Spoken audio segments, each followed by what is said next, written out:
5 minutes. Please take your seats and switch your phones to silent mode.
Good afternoon, members of the media here in Washington, and to those joining us online from South Africa and elsewhere. Welcome to the final press conference of the finance track under South Africa's G20 presidency. Over the past 2 days, finance ministers and central bank governors have been meeting here in Washington, D.C. for the fourth meeting of the finance track. To the colleagues, we have published the chair's summary. It is available on the South African Reserve Bank's website, reservebank.co.za, and also on the National Treasury's website, just for ease of reference. For members of the media to also note that the Minister of Finance of South Africa could not join us for this meeting as he had other commitments at home. But let me introduce our panel for this afternoon, who will be taking us through some of the achievements of the finance track since we took over the presidency, and some of the discussions that we had over the past 2 days. To my immediate left, we have the Director General of the National Treasury, Dr. Duncan Pieterse. Next to him is the Deputy Minister of Finance, David Masondo. We have the South African Reserve Bank Governor, Lesetja Kganyago, and the Deputy Governor, Rashad Kasim. I will now allow for the Deputy Minister to give us some opening remarks, and following that, we will then open it up for questions. DM, over to you. No, thanks, Mahlatsi. I'll read the media advisory that we have issued, because we assume that not all of you have the copy, and particularly the viewers at home. And it reads as follows, and thereafter will be under the dictatorship of Mahlatsi on how we take the conversation forward. So the statement reads as follows. The fourth meeting of the G20 finance ministers and central bank governors, chaired jointly by myself and the governor of the South African Reserve Bank, Lesetja Kganyago, took place on 15 and 16 October 2025 on the sidelines of the IMF and the World Bank Annual Meetings here in Washington, D.C. This was the final finance ministers and central bank governors meeting of the South African G20 presidency. As a key legacy of South Africa's presidency, ministers and central bank governors agreed to launch the G20 Africa Engagement Framework. This framework strives to ensure consistent engagement by the G20 with key impediments to growth and development in Africa for the next 5 years. It complements existing G20 initiatives, such as the Compact with Africa. Ministers also signed up to the first ever G20 ministerial declaration on debt sustainability, which signals the intent of the G20 to do more to tackle unsustainable levels of debt along the rising cost of capital, particularly for African countries. The meeting delivered constructive discussions on the global economic outlook, the macroeconomic stability, the international financial architecture, and financial sector issues. The meeting also received an update on the work of the Africa Expert Panel. Further details on the discussions are recorded in the chair summary of the meeting, which is now available on the G20 website. The chair's summary also contains a list of deliverables achieved under the South African G20 presidency within the finance track. Amid rising geopolitical tensions and fragmentation, South Africa prioritized global cooperation and development, with a special focus on Africa. Our presidency theme, Solidarity, Equality and Sustainability, reflected the current global context and the priorities of the previous 3 developing country presidency, that is Brazil, India and Indonesia, which focused on issues critical to the Global South. We have emphasized the need for global policy responses that reflect the lived realities of emerging markets and developing economies, including low growth, constrained fiscal space, rising debt service costs, and limited access to long-term affordable capital. Our focus on Africa permeated the finance track, where significant progress has been achieved, advancing the multilateral development bank roadmap to make them bigger, better, and more effective for developing countries. Members also adopted the G20 declaration on debt that aims to improve debt sustainability and commit to engage with borrower countries while enhancing their agency. Work with the Global Sovereign Debt Roundtable provided additional technical inputs and further strengthened Africa's voice.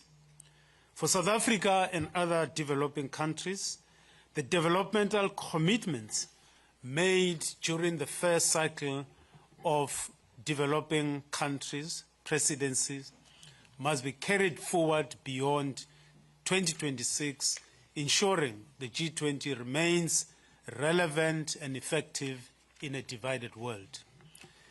The South African presidency has also advanced discussions on artificial intelligence, examining it from both a regulatory and a macroeconomic perspective to understand productivity and growth implications of harnessing technology and AI.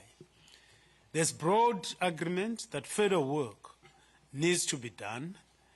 Our financial sector discussions highlighted both the transformative potential and the risks associated with innovation and AI. Cross-border payments was a key priority this year, and we have collectively reaffirmed our commitment to effective implementation of the G20 roadmap for enhancing cross-border payments, as well as appropriate further actions as necessary to deliver the roadmap's targets. Indeed, we are slowly making progress towards the quest for cheaper, faster, more transparent and inclusive payments, particularly in sub-Saharan Africa. Over the year, members advanced several other areas of important work across a number of groups and work streams, which will improve global economic cooperation. This included advances in financial inclusion, moving consumers from access to usage of financial products, continued progress in sustainable financing, and multi-year sustainable finance roadmap tools for expanding quality infrastructure investment, including cross-border infrastructure toolkit and the related Ubuntu initiative. There was productive engagement on coordination between finance and health ministries and continued coordination on international taxation.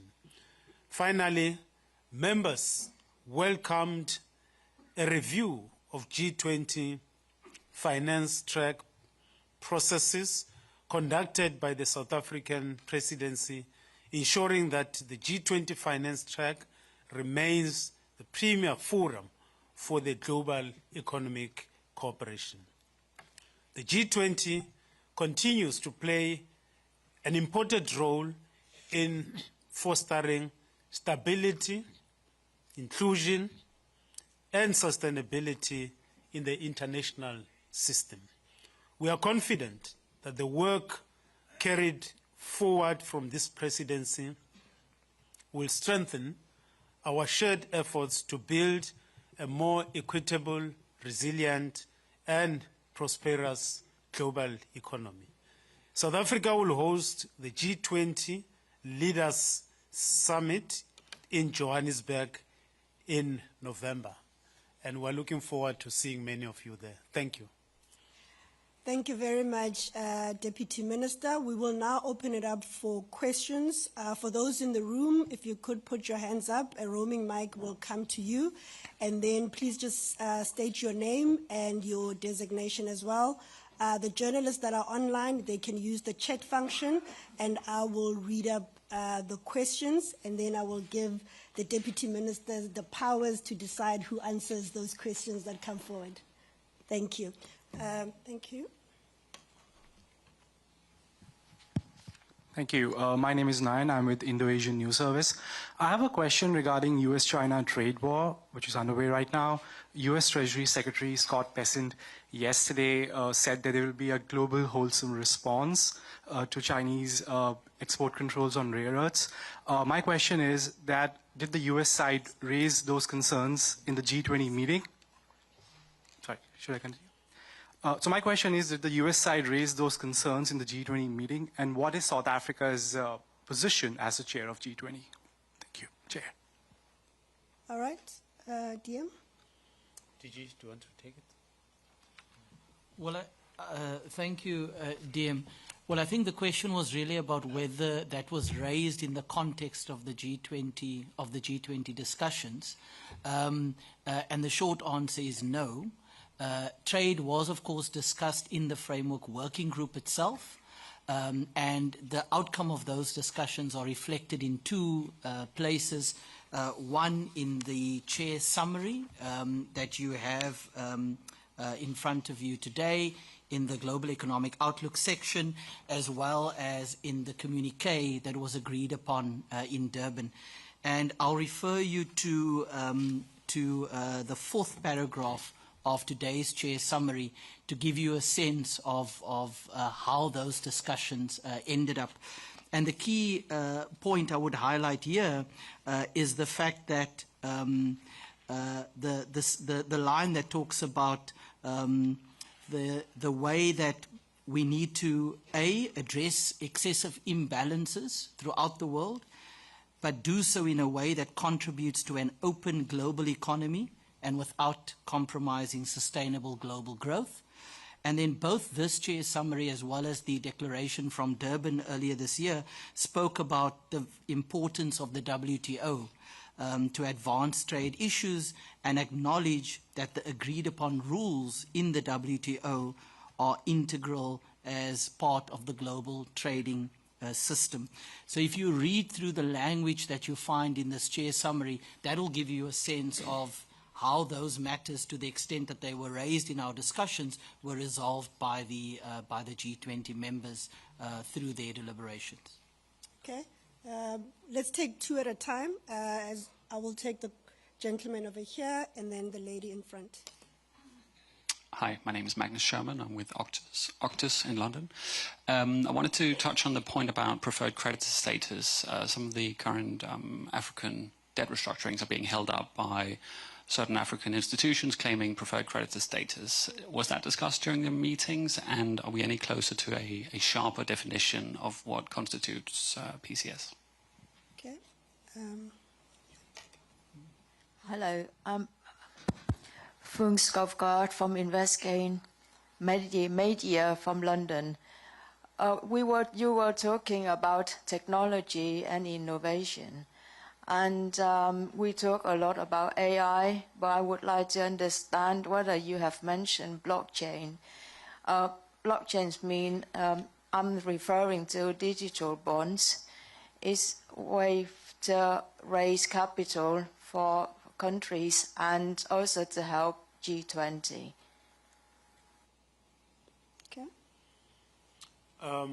DG Shad, you want to start? Yeah, blockchain. Yeah. Yeah. Look, I think that what is important about the G20 is an issue that is relevant for the G20 community that has cross-border implications. So one of the reasons why we have a discussion at the G20 on financial innovation is because there are two facets to it. The first is that financial innovation has cross-border implications. We know that with stable coins, for example, what you do in one country can have an impact on the other country. The second issue is we all get worried about regulatory arbitrage. So if one country introduces a regulation that's slightly more developed than the other, they're different, you want to be able to ensure that you don't have, you don't contribute to illegal capital flows and so on. We're not committed at the G20 to a technology choice. So blockchain is very important. I think the G20 has a very critical discussion of how should we globally think about crypto assets? How should we globally think about stable coins? And it is a forum for different countries to air their views. Some are more enthusiastic about introducing legislation now. Some play the,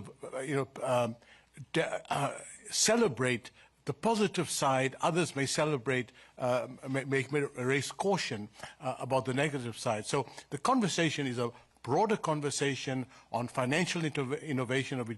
Blockchain would be a part of it, but I don't think we get into the details of blockchain. It's more the overarching concerns and benefits about financial innovation.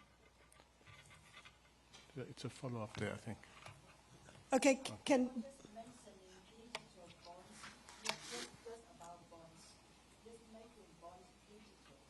Not about stable coins, not about cryptos, not about coins or anything, just doing digital bonds so everyone can, because we are talking about saving. Actually, right now we have a case study as Prince Albert in your country privately, and it is working, and that's what we try to hear your view on how to replicate. Because we have a framework, we have a case study. So we are talking about digital bonds. We are not talking about cryptos or coins. Thank you. Yeah, that is quite a narrow topic. We haven't really discussed it. As I said, it's been a more overarching discussion on innovation. Thank you. Okay. As part of our modernization, we had run some tests. We had experimented with using a blockchain technology in the payment space, where we were able to tokenize the payments, and we proved that we could actually settle the volume that we would normally settle in a day within an hour. That volume would be settled. We took that project further, because you talked about a digital bond, and we tested it with the South African Reserve Bank debentures, where we tokenized the debentures, digitized them, and it was proved that it could actually be done fast. But for this thing to fully work, you actually needed to modernize the entire payment system, and so we are busy with the payment ecosystem modernization. It's a big project which is preceded by the establishment of a payments utility, which was formerly known as BankServe, which is now Bank Pay Inc. So you're going to be using that. So in that ecosystem, over and above the utility, you're going to be introducing a digital ID and all of that stuff. So your question was very narrow. It was about a bond. We have tested this with payments. We have tested it with debentures. The next phase was testing with the treasury bills of the treasury. But we are doing an entire payments ecosystem modernization.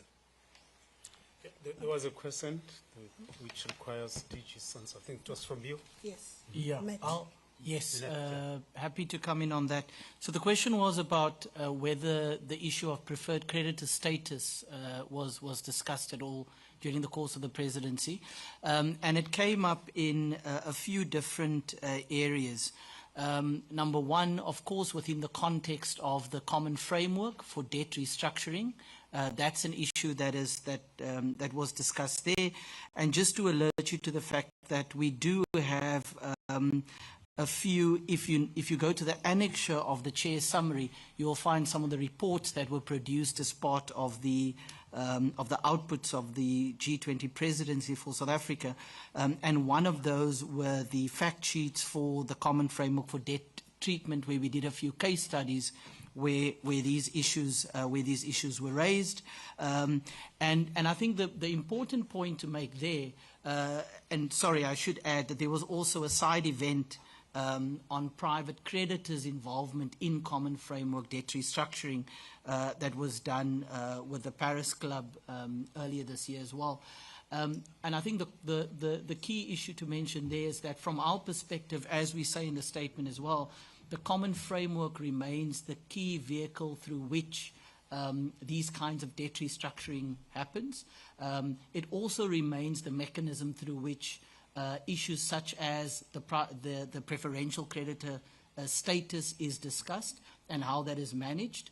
And I think the other point to make is that we are heartened by the progress that the common framework has made over the last few years in terms of its ability to resolve these debt restructurings a lot more quickly than was the case with the first few. If you look at the experience of the latest countries versus some of those who came very early on, like Chad and others. So certainly there has been progress. It remains on the agenda of the G20, and it remains a discussion for further refinement, including how preferential creditor status is handled within the context of the common framework. Okay, I've got a question online, and it's from Stephanie Sung, Chief Correspondent from Tax Notes Today, International, USA. What was discussed regarding the Pillar 2 side-by-side tax proposal put forth by the G7, and how confident are you that an OECD inclusive framework agreement on the proposal will be reached by the end of the year? Do you want to take that, Chair? Yeah, well, it's going to be difficult for us to anticipate whether an OECD agreement will be reached before the end of the year. That is up to the members of the OECD and probably better directed at the OECD themselves. The OECD has also been a key partner for us in the tax discussions this year, but one of the deliberate steps we have taken is to bring together both the voices of the OECD as well as broader voices in the form of pulling the UN agencies closer to the discussion. So all I would say is at this stage it's early to anticipate whether that agreement will be reached, but certainly those discussions are going to be taken further by the OECD members. Okay, we've got two more, about 6 minutes to go. Can we take the question in front and the lady at the back as well? Yep. Okay, we can start there and come there. Okay.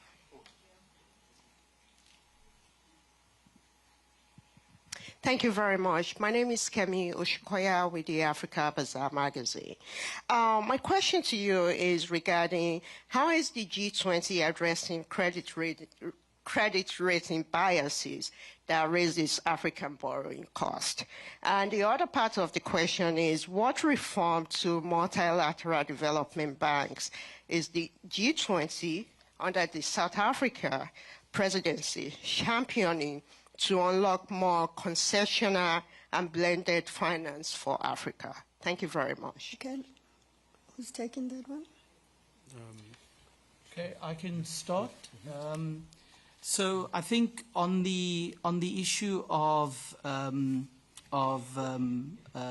the credit rating agencies and the voice of African borrowers in particular, I think there are three points worth highlighting here. The one is that you will notice that in the Ministerial Declaration on Debt Sustainability, there's a very particular reference to enhancing the voice of borrower countries.